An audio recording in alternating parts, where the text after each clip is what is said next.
It looks like Raymond Hoover, he's over on YouTube. He wants to know, why would wax moths have taken over his 5 hives last year if they were all a strong hive? One thing I hear a lot of, and I did this season, is wax moths took over my hive.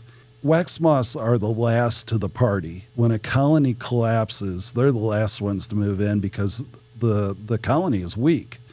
What I would probably say, and it doesn't go too awfully deep what this beekeeper did or did not do, but it really does sound like, since there's multiple hives that were affected, is the failure to treat for varroa.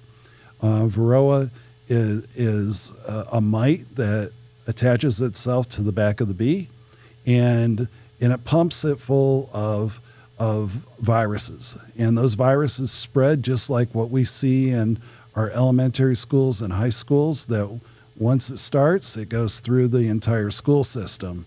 And the same with these bees. So what would happen is if hive number 1 caught this virus, those bees are going to go to the other hives. That is where the virus spreads into these other hives. So this beekeeper here, Nikki, should really strongly look at treating for varroa this coming fall.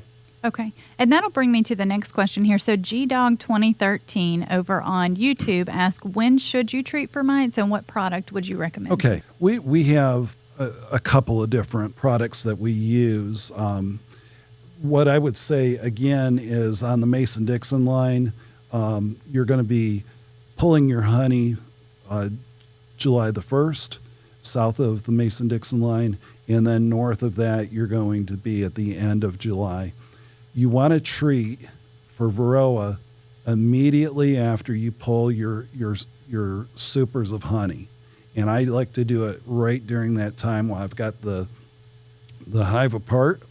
And at that point, go ahead and treat those treatments there. And Nikki, remind me what we have on the treatments. So we currently carry Formic Pro Yes. and Apivar. Yes, I like Formic Pro more, but you have temperature guidelines that you have to dance around with when you use Formic Pro. The other, you can treat almost at any temperature. Am I correct on that, Nikki? When we say we have, we mean at Mountain Sweet Yes. Honey. They are the sponsor of tonight's program, mountainsweethoney.com. And you can see right over Ray's left shoulder there, that nice new Mountain Sweet Honey signage there, the Buzz TV signage. So we're grateful to our sponsor there, Mountain Sweet Honey, mountainsweethoney.com, if you need beekeeping supplies or any of the products that are mentioned tonight.